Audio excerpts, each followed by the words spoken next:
All right, we're up to the fourth lecture of the parents to the child. And while it may speak only of the father, it does include the mother, as we've noted. So the first one was 8 through 19. The second one was chapter 2. Third one was 3, 1 through 10. And now we're up to 3, 1 through 12, rather. And now we're into the fourth lecture, 3:13 through the end of the chapter. So let's read our assignment. Blessed is Adam. Blessed is the man. As I said, there are 4 words for man. And Adam, it comes from the word Adamah, ground, and it means the earthling in contrast to the heavenly being. So he is temporal, earthbound, restricted, limited, human. And then there is the Gabor, the strong man. There's the Ish, which is the individual. And then there is the Enosh of the weak man, the dependent. But this is just simply human being, the earthling. And I think the New RSV translates it often mortal, which it's a connotation. It works to some extent. It's not the full idea. But blessed is Adam, who finds wisdom. Adam, who gains understanding. For, and then here there's an ambiguity because it says the trade of her, the trading of her. And we do not know whether it's an objective genitive, which means the gain of her, or subjective genitive, the revenue she gives. And there's an ambiguity, and I think it's a deliberate pun. So I put both in. For the profit she gives, or the gain of getting her, is better than the profit that silver gives, or than the gaining of silver. And her revenue is better than gold. She's more precious than, and in that word, corals was extremely valuable. This is where in many translations they will use a dynamic equivalent because coral isn't that valuable today. So since it was pink and red, they use rubies, but we know it wasn't rubies because rubies don't appear in literature until the 6th century in Greek literature. So it isn't rubies, we know that, but dynamic equivalent, so we understand, would be rubies. But she's more precious than corals. All desirable things cannot compare with her. Long life is in her right hand, and her left hand are riches and honor. Her ways are pleasant ways, and all her byways are shalom, peace and prosperity. She is a tree of life to those who take hold of her. Those who hold her fast will be blessed. By wisdom, the Lord laid the earth's foundations. By understanding, he set the heavens in place. By his knowledge, the watery depths were split open and the clouds drip dew. My son, do not let, and Hebrew says literally here, them, NIV rightly, I think, interpreted them as wisdom and understanding out of your sight. I'll explain why they did that. Guard sound judgment and discretion, so that they will be life for you and an ornament to grace your neck. Then you will go on your way in safety, and your foot will not stumble. When you lie down, you will not be afraid. When you fall asleep, your sleep will be sweet. Have no fear of sudden disaster, or of the ruin that will overtake the wicked, for the Lord will be at your side and will keep your foot from being snared. Do not withhold doing good from those to whom it is due, when you have the power to do good. Do not say to your neighbor, come back tomorrow and I'll give it to you, when you already have it with you. Do not plot harm against your neighbor who, while he lives trustfully near you. Do not accuse anyone for no reason when they have done you no harm. Do not envy a violent person or choose any of his ways, for the Lord detests the devious. but takes the upright into his confidence. The Lord's curse is on the house of the wicked, but he blesses the abode of the righteous. He mocks mockers, but shows favor to the humble and oppressed. The wise inherit honor, but fools get only shame. All right, so by way of introduction, I want us to look at the whole thing broadly. It has two parts to him. There is an exordium, that is a poem in praise of something. There's an exordium to wisdom, in which the exordium is on the value of wisdom, why you want it. And then on page 3, the second part, there is actually a lesson on covenant obligations to your neighbor, which is the practical application of wisdom. Remember that chesed ve'emet, let loving kindness and reliability never leave you, in 3:27 through 33. I find that exactly how that fits a little bit difficult. It doesn't fit readily for me. It seems like the traditional square peg in a round hole. It doesn't. But it's put together, so we'll work with it. Now, looking at the value of wisdom, there are 3 paragraphs, and the 3 paragraphs are dealing with the value of wisdom, first to humanity. Notice verse 13. Blessed are, let's stay with my translation here. Blessed is Adam, who finds wisdom. And so that whole thing is the value of wisdom to humanity. And that is in 13, 14, 15, 16, 17, 18. Then the next paragraph, you see you have wisdom and understanding in verse 13. Blessed is the human being who finds wisdom, the human being who gains understanding. So you have wisdom and understanding, the value of it to the human being. Then in 19 and 20, again, you're talking about wisdom and understanding, but it was the value of wisdom and understanding to the Creator. By wisdom, the Lord laid the foundations. By understanding, he set the heavens in place. By his knowledge, the watery depths were split open. So that wisdom and understanding were essential for the creation and for sustaining the creation. Because the creation is in verse 19, but in order to sustain the creation, you need the water. And that's verse 20. So you have it, the value of wisdom to humanity in general, the value of wisdom to the Lord, and then you have the value of wisdom to the Son. My son, do not let them out of your sight, guard sound judgment and discernment. And there's something of a question here. What is the antecedent of the them? Because you could say it's anticipatory of sound judgment and discretion, which some translators do. But normally, the pronoun is going to go back to an antecedent. And so therefore, since we've been talking about wisdom and understanding to Adam, verse 13, and wisdom and understanding to the Lord, verse 12, now it is the wisdom and understanding to the Son. So what is of great value to humanity in general and is of great value to the Lord, that wisdom and understanding by which he made the creation and sustained the creation, he's now offering to you. And so, my son, do not let go of wisdom and understanding out of your sight. Guard sound judgment and discretion.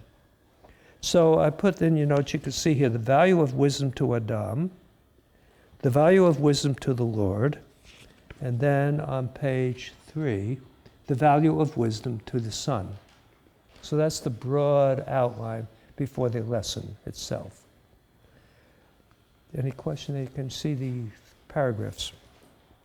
So let's look first of all then, and looking at the outline, before going into detailed exegesis, where you have the value of wisdom to Adam. notice how it's built into what I would call a concentric pattern of A, B, B prime, A prime. So the A is 13, the blessedness to Adam. And then you have in verse 18, again, parallel to that, Adam who finds wisdom, and then A prime, all who grasp wisdom are blessed. And note what we call the inclusio, the wrapping up. And normally you can't do this in translation. This is one of the few cases where we could capture it in Hebrew. The first word is ashrei. The last word, that means blessed. The last word is blessed. And so the word blessed wraps up, envelops the entire paragraph. And in the Hebrew text, they are also the first and last word. That's the kind of thing we normally can't capture, but it's natural here, and you can see it. So verses 13 and 18, dealing with blessed to Adam and all those who take hold of her, all humanity who take hold of her is blessed. And then in between B and B prime, in 14 and 15, I put down wisdom superiority to jewels. And then B prime, wisdom superiority is specified because 13 and 14, you have silver, gold, 14 and 15, you have silver, gold, corals, and then typically what you do, well, I can't name all the wonderful things, all desirable things. See, that's kind of a summary inclusion, and that's very typical. But now what am I talking about? And now very specifically, long life, riches, honor, pleasant ways, peace, and prosperity. So you have very carefully in these quatrains of it's more precious than the most precious jewelry, but then what exactly is that?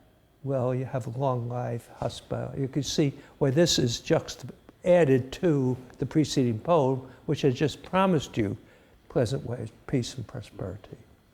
That goes with it. So I put down there, note the inclusio, the first and last words are blessed, the Hebrew word is ashrei. And then note the escalation, if you really put it together. This is very carefully contrived. It's worthy. Notice that, first of all, you find it, 13a, then you gain it, and then, verse 18, you take hold of it, 18b, you hold her fast. And I may note verse 21, do not let them out of your sight and guard sound judgment, discretion. And you can see the intensification. You find it, you gain it, you hold it fast, you don't let it go, you guard it. And there's definitely an escalation going on here in your attitude toward it. So, value of wisdom to the Creator is that it was the instrument in the creation. By wisdom the Lord lured the earth's foundations. By understanding he sets the heavens in place. And what happens here in poetry, he splits apart earth and heaven. And this is what we call a figure of speech called merism. And that a merism is opposites that encompass the whole. So when you say summer and winter, you mean the whole year. He worked day and night, you mean the whole day long. And so forth. Those are merisms. Statements of opposites that indicate. So when you say heavens and earth, or earth and heavens, you mean the entire organized universe. It doesn't mean just the earth. It's like in the beginning, God created the heavens and the earth. It means God created the entire organized universe, the cosmos. And in poetry, those compounds are split apart. So when you have like some trust in horses and some trust in chariots, what's going on there, normally you have horse-drawn chariots, but they go together, so trust in horses, trust in chariots. It really means trust in horse-drawn chariots, and you put them together. So I'm also trying to help you to read Hebrew poetry a bit here. So the value of wisdom to the Creator was the instrument to create the cosmos, and then verse 20, it was the instrument to sustain life on earth, because water is used for sustaining the life. So he not only created it, he sustained it. And the values of this book were used in the creation. And they can be yours. And the creation endures. The value of the Son on page 3, note the inclusio, where you have, my son, do not let them out of your sight. Guard sound judgment. And at the end, the Lord will guard you. He will keep your foot from being snared. But the language is that the inclusio of guard and to keep by the Lord. And in this whole section, he's dealing with body parts, where he talks about out of your sight, your neck, your foot, and then at the end, your side, and so forth. And it provides up into the admonition to preserve the teaching. The motivation is going to be security in the next quatrain, and the last one is the Lord upholds it. Now I'm going to skip the lesson at this point and jump and just do this part and exegete it, and then we'll go look quickly at that other part. Okay? So let's go a little bit more slowly on the exegesis on page 4. And here I may be helpful to just comment in a few words. The word blessed is very difficult to translate. We discussed this word for hours on the NIV. Many people translated happy in modern translations, and I think it's much too trivial for this word. My own conclusion of it is that the word ashrei means how rewarding. It has several ideas to it. The one idea is the future. It looks to the end of the matter, so that it's equal, like in the Beatitudes. And you can be blessed even though you are presently suffering. We wouldn't say happy is the person, would miss it. Happy is the person who is suffering. They're not happy, but they are blessed because they're going to be rewarded. And so the makairos of Greek, I think, is very similar to the ashrei of the Hebrew. And I would translate it, therefore, how rewarding is this way of life. It will be rewarded. And the reason is that you have a present relationship with God. And because you have a present relationship with God, you have a reward in the future. And it really looks to the future. I call attention, I think, here. Yeah, take a look at Job 5:17 and one of the statements of Eliphaz, which will give you some idea of this word, I think. Job 5 and verse 17.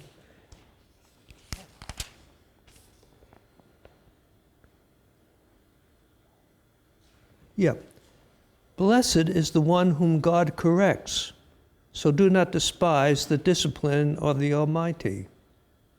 You see, that I don't think happy would fit there very well. But how rewarding is the one whom God corrects, because there's a future. He will be rewarded as a result. But he's being disciplined at the moment. The one he do not despise the discipline of the Almighty, similar to the whom the Lord loves, he chastens, and so forth. For he wounds, but he also binds up. He injures, but his hands also hear. So ashrei, I think, refers to the reward of a present relationship with God. It doesn't mean you are happy right now. So it's a promise of the future. And I think it's a word worth thinking about. It's the word in Psalm 1. Now, there's a difference between this word, blessed, which is in a state to be rewarded, and to bless. The word, when God blesses you, the word bless, barak, has a different meaning, very different meaning. The word to bless means when God blessed the earth, he blessed the Adam and Eve and so forth. It means he filled them with the potency for life. That's what I understand blessed to mean. He fills them with the potency for life and for victory. So that when he blessed the creation, He filled it with fertility. He filled it with life. When God blesses a people, Abraham, he blessed him by giving him numerous offspring like the stars of the sky. But here you see the change to the new dispensation, because Jesus blessed the disciples, but he himself had no children. And so the blessing in the New Testament, the being made potent to produce life and victory, is in a spiritual dimension now, because now the church has to be blessed in order to reproduce itself, and it reproduces itself spiritually, not physically. And so it's the spiritual blessing. So the emphasis today isn't on having physical children. The emphasis today is on having spiritual children. But you need to make a distinction between the old dispensation, which was more physical, more carnal, and more typical of the new situation, which is more spiritual. And so he blesses us to reproduce, and the church has been blessed because it has been multiplied to go all over the world and become the largest religion in the world because of the blessing. So that's what he's talked about here. The blessed is the being rewarded. And whoever finds it is going to be rewarded and gains this competency. Now, in the light of that, I would translate that for the gain of her. That would fit with the who gains understanding. For the gain of her, I would take it, therefore, as an objective genitive, which that the gain of her is better than the gain of getting money. But when it talks about the revenue she gives and the benefit she gives, then the profit she gives fits, so that you can justify both translations. So if you go back to verse 13, it's the gain of her, getting her. If you go to verse 15 and 16, it's what she gives. You can see the pun going on there. This is typical of this. There's a basic ambiguity in a lot of Proverbs. So the gain of her is better than the gain of silver. She is more precious than coral. All desirable things cannot compare with her. So this isn't putting down gold and silver. For this to work, gold and silver has to have value. But wisdom is better. So what I say here is that gold and silver can put food on the table, but it can't give fellowship around the table. Gold and silver can give you a house, but it can't give you a home. Gold and silver can give a woman jewelry, but it can't give her the love she really wants. That's why wisdom is better. But wisdom, in this book, she puts food on the table and fellowship around the table. Wisdom gives you a house as well as a home. Wisdom gives you the good things of life as well as the love we really want. That's why wisdom is so superior to jewelry. And the problem with America, I think, is we have ever bigger and bigger homes and ever more bigger houses and ever more broken homes, because we've made God the money. We've made silver and gold as the priority over wisdom. And we don't have any wisdom, nor do we value wisdom. And we kick it on the fit.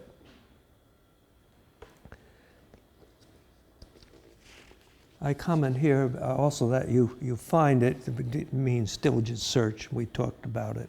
So wisdom's superiority to jewelry. I talked about the trading and problems there. Better than silver. Money, I say, can give food but not fellowship. A house, not a home. Jewelry, but not love. And then I put in here a quote from Emerson talking about what a woman really wants. Rings and jewels, he says, are not gifts, but apologies for gifts. The only gift is the gift of yourself. Thou must bleed for me. And what we really want is the other person to give themselves to us. And I thought that was a great quote from Emerson. It's just merely an apology. Because you didn't, it may be because you don't really give yourself. And that's what we really want, is a commitment to one another. I think that has some value for marriage. Now, now the 3, 16 and 17, it specifies Excuse me, what she gives. Dr. Okay, just a minute. I got to think about that for a second. Why is it so much easier to give things than yourself then? I mean, Yeah, well, you help me out. yeah, I mean, I think that I think some of the wives would be helpful here. You got any insights good thing on Robin's that? not here right now. Pardon? Good thing Robin's not here right now. I don't know. I think it's easier for me to give myself than things, actually, to my kids and grandkids anyway. Yeah. Maybe it's a female thing. Don't know. I don't know. Yeah, I think it's easier for me to give a gift than really to give all my time and all I have, really a total commitment to the other person. Yeah. I could still have my own agenda. I still can be self-centered. So I identify with Emerson, that I think that it's easier for me to, take $100, buy a gift, give her the gift, but I really am living my own life. I'm really not committed to her. I think I understand that. That's worth while pursuing. Robin heard her name and she came out. We're just talking about how it's more important to give yourself than things. And I just asked the reverse question. Why is it so easy to give things and not yourself? And why are you glad I'm not here? Well, it's just weird. You can listen to the tape. I will say it's hard for me to be in and out and hear the whole thing. So. I know. Okay. I thought I wanted to pause for a second and think about that before, Right, because I wouldn't right. listen to you for another 5 minutes. Okay. Okay, very good. All right, so the wisdom superiority is now specified, that long life is in the right hand and on the left are riches or honor. And I talked about it having an Egyptian background. This is a case of it. The closest equivalent to wisdom in Egyptian literature is Ma'at, which is this created order of cause and effect. Ma'at is a goddess, and she's represented, but in her case, she has in her left hand, and I tried to find the image. I wrote to the librarian, he couldn't find it in Krista Kayatz's book. She actually shows the picture. There's the Ankh sign. The Ankh sign is sort of like a male-female sign, and they put the male and the female signs together to indicate life. And so the Ankh sign is the sign of long life, of life. And she's carrying that sign, but here it's in the right hand, but in Ma'at it's in the left hand. And then in the other hand, she carries a staff called in Egyptian WASP, wasp. But it stands for stability, longevity, like that. And I think he's using this kind of imagery. So it may be helpful for me to call that to your attention. That, as I said, long life may not be a blessing without riches and honor that go with it. Yes, Bill? Do you get much pushback academically for seeing so much of Egyptian background, or are people accepting that, or It's very widely accepted. widely accepted? Yeah, Okay. I haven't seen anybody really. I know it would be a Shupak and you got numbers of stuff. No, there's no rejection to it. Okay. Good question, though. I mean, good point to make that clear. Is the point that the right hand is better than, the superiority is in the right hand? Normally, the right hand has superiority. Yeah, because the whole left hand is the whole word for sinister. Yeah. It's a negative word. And Why does Ma'at have? I don't know if I can answer that. I just have the image. So whatever I ask here is good. Whatever I ask I give, I will lack any authority whatsoever. So I'm just observing that if she put the life in the right hand, it put life in the left hand, and world order, the stability in the right hand.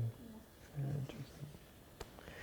Okay, Her ways, and then anything else I say here, honor, well, and I say that, and in her left hand are riches and honor. And as I say, honor means you have social weight in the community. So when you honor your parents, it means you give them social weight. So you give the parent honor in the community as a child when you are obedient.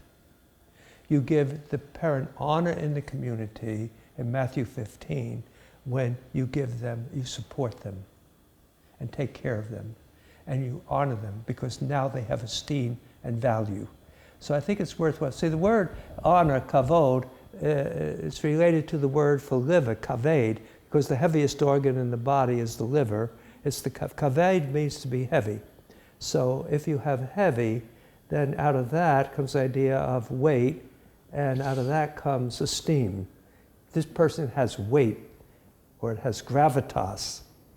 And so I think it's worthwhile meditating on these great words in the Bible. So the prodigal son did exactly the worst thing he possibly could do. Say that Because again. the prodigal son did the worst thing he could do because he didn't give. He didn't support, he obey, didn't and give weight. support. Yeah, that's a good point. I think it's about, he totally dishonored his father, shamed him. And the word shame, by the way, is it's going to come up. Shame means you risked yourself on something and it didn't work. So you risk yourself on your children and it doesn't work and they bring you shame. And I think all of us who have children who don't go the way we would like, we risked it, but it didn't work. And that's what the shame means. And then all is the summary conclusion. And I think Solomon is the paradigm for this. He asked for wisdom and gained all the other benefits that went along with it. So the conclusion is, we come back, she is a tree of life. So the tree of life that was lost in the Garden of Eden is now, it can now be laid hold of again in the Proverbs. You can go back into the garden but notice how it puts it here again, and not eat of the fruit in the Garden of Eden. You take hold of her. And that, again, is from the ancient Near Eastern background, not from the Hebrew background, because in the Genesis account, you eat the fruit, but here, it's in the iconography of the ancient Near East, you actually hold on to the tree. And in Egyptian literature, you hold on to the tree of life that brings you into the next world. Interesting, that gives you immortality. So you're taking hold of the tree. So it's not looking, and really looking to an ancient Near Eastern background, not to Genesis 3, because there you eat the fruit. So you're taking hold of it. But as I commented the other day, even taking hold of it, you don't take hold of it once and then you have it. You keep coming back to it and taking hold of it and enjoying the life. Okay? So, any more questions about that? And the tree of life today, because this is the expression of wisdom from at that point. But if you accept this expression of wisdom, it's on a trajectory. You're going to accept Christ, who is the fullest expression of wisdom. So if you accept the shadow, you're certainly going to accept the reality, which is so much greater. So that's part of the trajectory where the word is going to become clearer and clearer. This is the beauty of biblical theology. See, in biblical theology, you can watch a doctrine growing. So I like in biblical theology that the way they built the, say, the Rainbow Bridge at Niagara Falls, the way it was built is they flew a kite across the gorge. And then they added weights to the string until the kite came down on the other side. So now they have a string. In a sense, they have a bridge. And then with the string went to a rope, and the rope goes to girders, and eventually you have a bridge that we know. So this is how biblical theology is. It's you begin with the string, and it gets clearer. It's the seed of the woman, and then it gets clearer and clearer. It's the seed of Judas, the seed of David. It's the seed. And then you learn, finally, 1620, and the God of serpent and the God of peace will shortly bruise the serpent under your heel, and you discover you are the seed because you're in Christ. And this is the beauty of studying biblical theology, because you can watch the trajectory. And the same thing happens with God. I don't think you could understand that God is a Trinity from the Old Testament. I just don't find it. It's pregnant. But what happens is that the Trinity, it's not, to me, the best illustration of the Trinity is in a triadic chord in music. C, E, G. Okay, so each note is the same substance, but they function differently. And the three together make a unity. You don't have, take any one note out, you don't have it.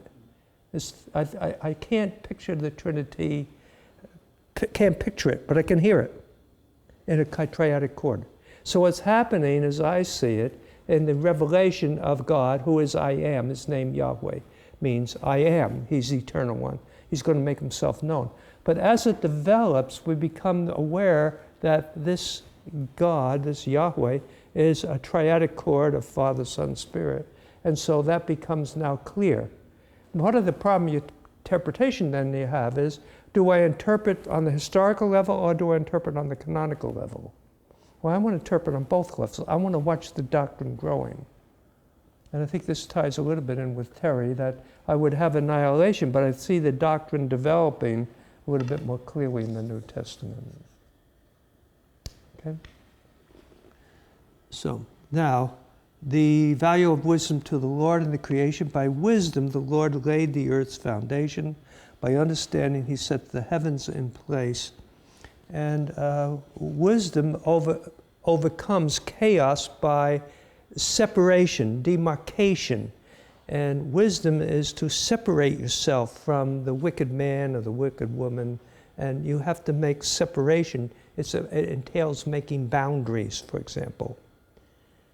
And then by knowledge, the watery depths were split open, the clouds would drip dew. So they are the ones that sustain life. And he's talking about the watery depths, and this is from the ancient Near Eastern cosmology. They thought that under the ground was a deep, and then that was split open. That created the lakes above the ground, for example. So he's talking about water in lakes and water coming down from above. And this is God's largesse. Water has always fascinated me anyway. So I remember one of the good things about teaching at Regent is that you have interdisciplinary. And one of my students was a professor of physics in Brazil University. In any case, I asked him, I said, why is it that a raindrop dropping from such a height, why isn't it with the speed of gravity, how come it doesn't just rip all the foliage off the trees? And he said, that's a worthwhile question. Why doesn't it just strip it off? So he didn't have the answer, so I'm going to look that up for you. So he looked it up and he discovered that some student did a PhD degree at Chicago University on just that question. And to get the degree, what he did was he designed a photograph system so he could follow one raindrop from the cloud all the way down. And what he found out is the raindrop is spherical instead of circular. And so what happens is the raindrop is spinning, is spherical. It's spinning, but because it's spherical, it keeps dividing. And so the raindrop keeps dividing until by the time it hits the earth, it's very light and it doesn't strip the foliage off the trees. And I'm thinking to myself, what does that have to do with survival of the fittest? I mean, it's marvelous. And then, the other thing, I said to him, is there any other mineral that when you freeze it, expands? And the only one that expands is ice. And of course, that's crystallization, the air comes into it. But if it weren't for that, we would be an ice planet. But because it's on the top, it protects the water on the bottom. It's fascinating, the design of God. This is the wisdom of God. And this is the largesse of God, and he sustains it. And I mentioned that This is the wisdom that sustains the earth by making demarcations. This is the wisdom that sustains the earth by largesse. So as I said, the apple tree doesn't produce one apple. And the whole creation, it doesn't just reproduce itself, it produces hundreds to feed everybody. This is wisdom and skill. So I think it's wonderful. All right, so the value of wisdom to the son is to, first of all, he's to preserve it. My son, do not let them out of your sight, which would suggest that he's reading them. Guard them, so that they will be life and an ornament to grace your neck. And that's going to lead to security. The motivation is security. Then you will go on your way in safety, and your foot will not stumble.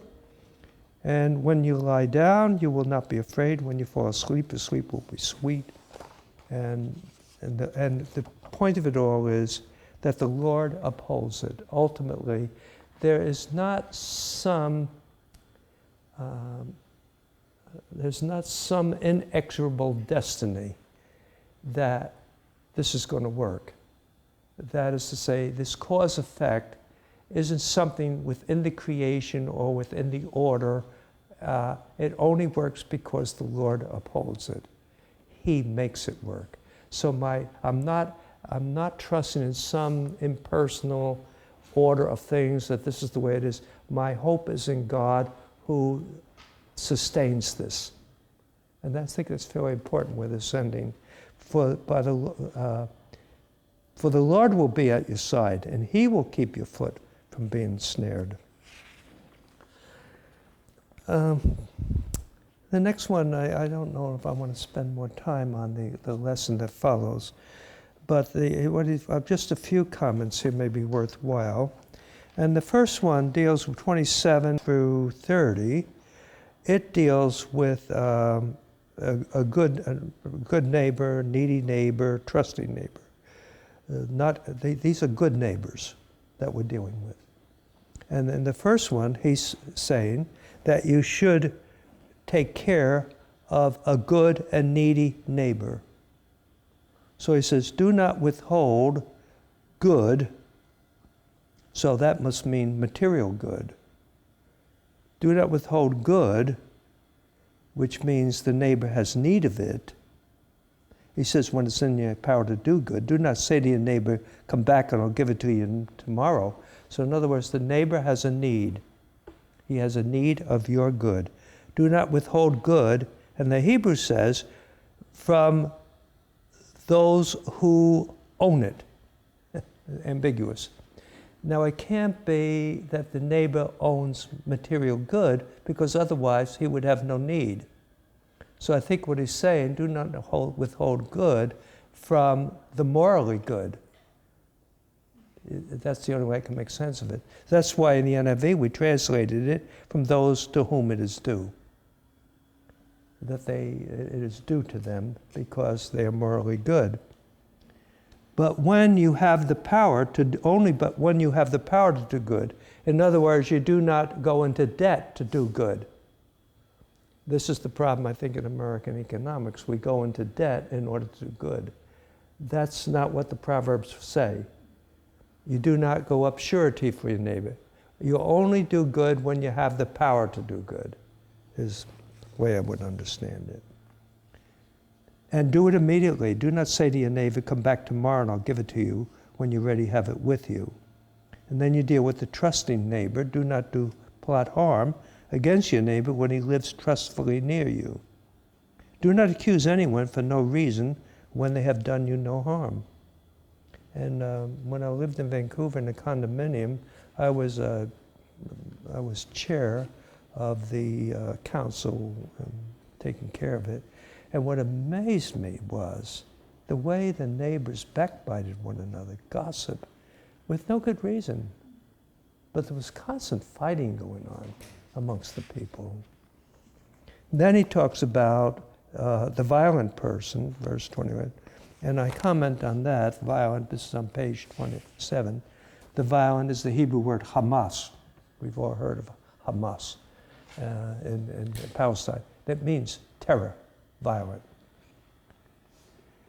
That means cold-blooded infringement on the right of others. Out of greed and hate they use physical force, brutality, and false accusations in court. So do not envy anyone who has money by taking it illegally from other people.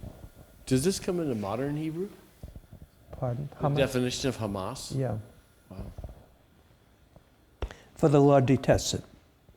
And again, we go back to the Lord. And so, and then you notice for the Lord, the reason not to do envy to the violent person is the Lord detests the devious. Let me go, and goes back to the preceding page.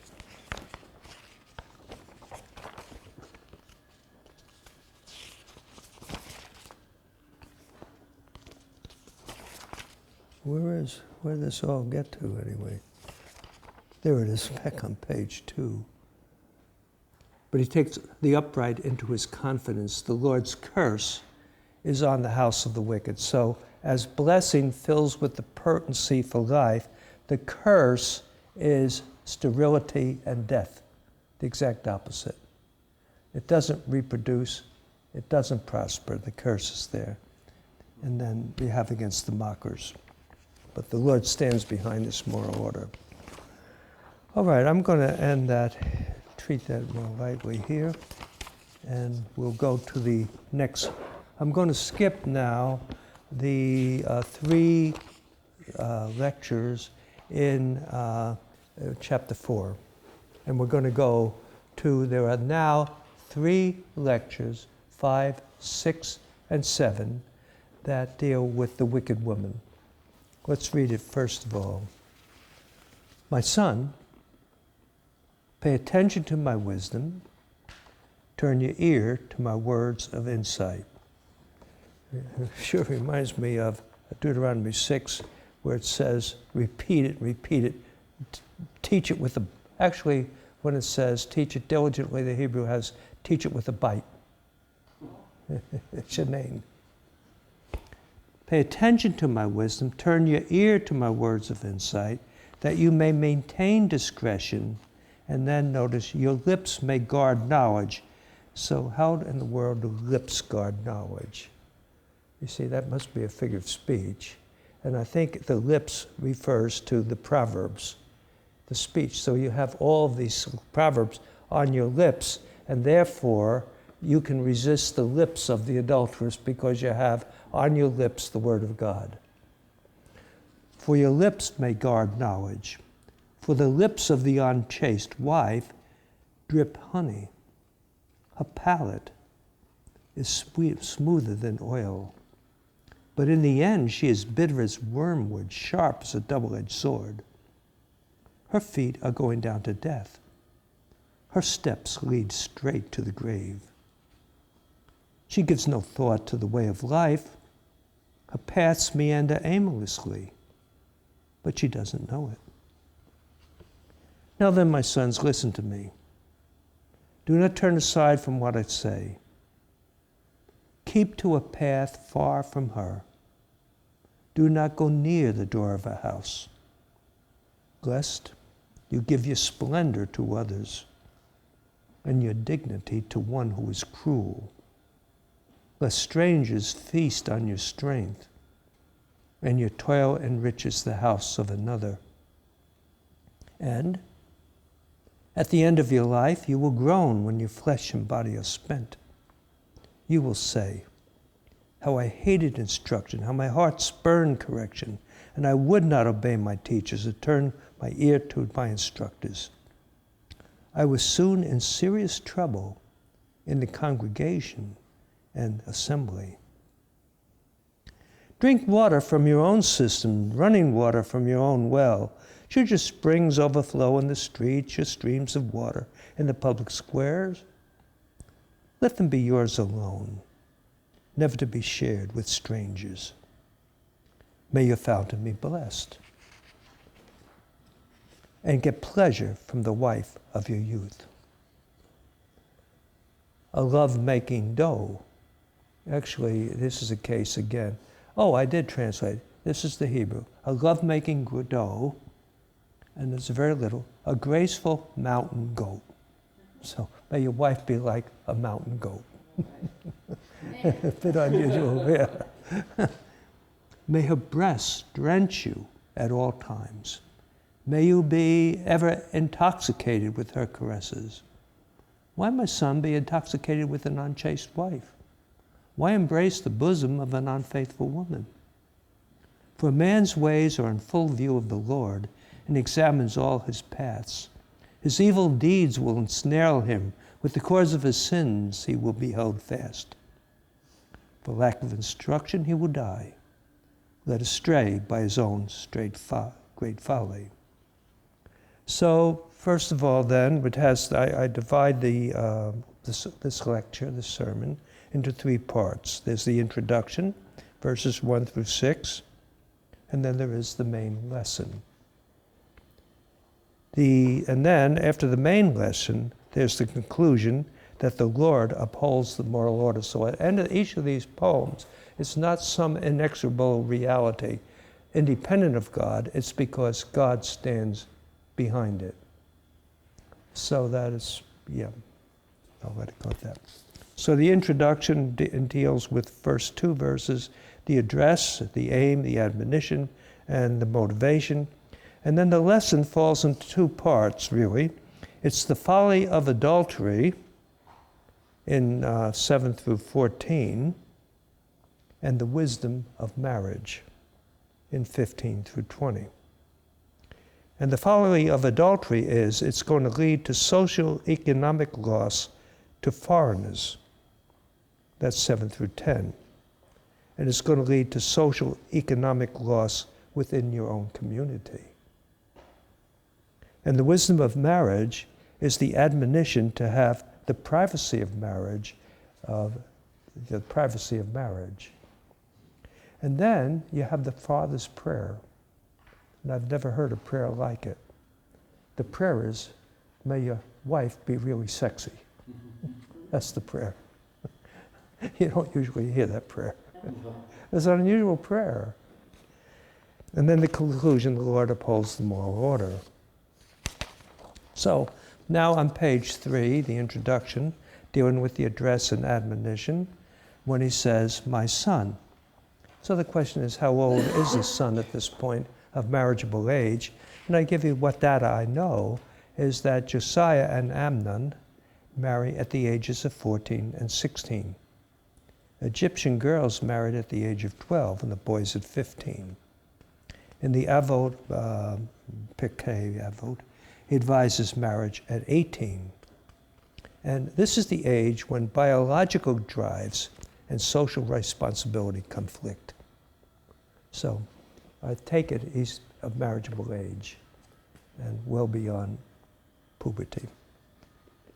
Motivation for it is the issue is it's the tension between the horizontal group, the peer group, versus the hierarchical tradition of the parent to the son.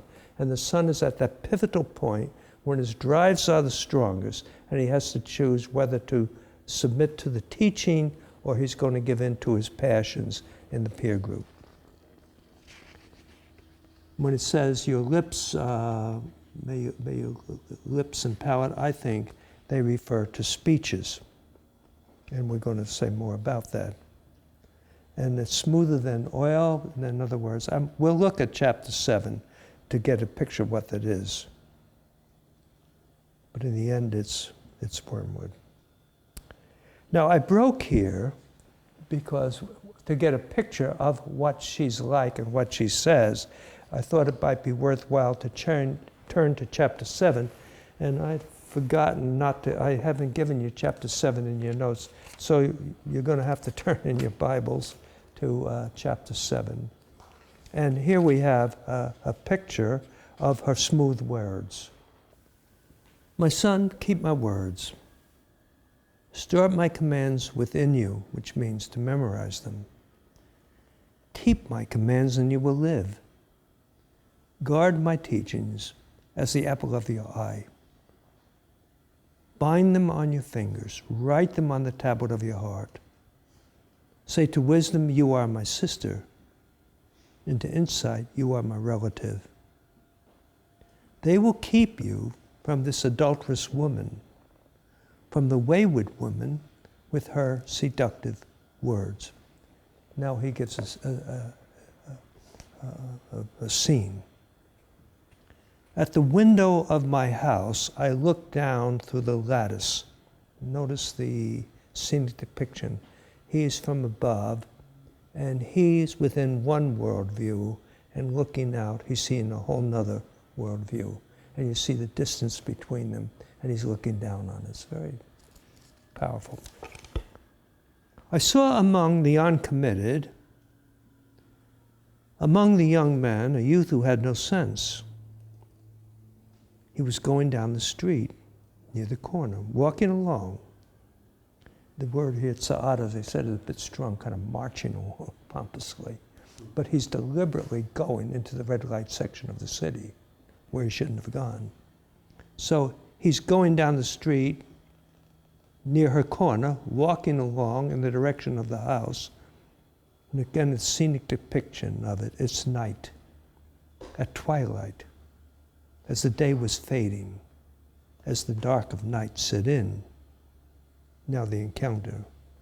Then out came a woman to meet him, dressed like a prostitute and with crafty intent. And in the commentary, I described the dress of the prostitute. I really don't understand the dress of the prostitute even today. It's so garish, I can't see how it's attractive to anybody. It's ridiculous dress, but that's how it was in ancient times too. The guys who go for this are stupid, it seems to me. Anyway, she comes out dressed like a prostitute. She is unruly and defiant. Her feet never stay at home. Now in the street, now in the squares, at every corner she lurks. And she's brazen. She took hold of him and kissed him. And with a brazen face, she said, here's the smooth words. Today, I fulfilled my vows. She's very religious, but it has to be a Canaanite religion, so he should know better. But he fulfilled the vows. I have food from my fellowship offerings at home. And there's what you did with fellowship offerings is that you sacrificed at the temple, and then you would take the meat home, and you'd have a celebratory meal at home as well. So she brought meals home, and she's inviting him for the leftover food from the temple. I should say, I fulfilled my vows, and I have food from my fellowship offerings that she offered at the temple, and now she takes home with her. Notice the lie. So I came out to meet you. I looked for you, you big hunk of a man, and I have found you. I've covered my bed with the colored linens from Egypt. In other words, we might say I have a water bed with silk sheets, I don't know. I perfumed my bed with myrrh, aloes, and cinnamon, and I list on your notes. These are very expensive. They're coming from distant lands. I've invested a lot in this. Come, let's drink deeply of love till morning. Let's enjoy ourselves with love. We have nothing to fear. My husband is not at home. He has gone on a long journey. He took his purse filled with money. He will not be home till full moon. So in other words, see, the offering is made at new moon. It's going to be 2 weeks before he comes home.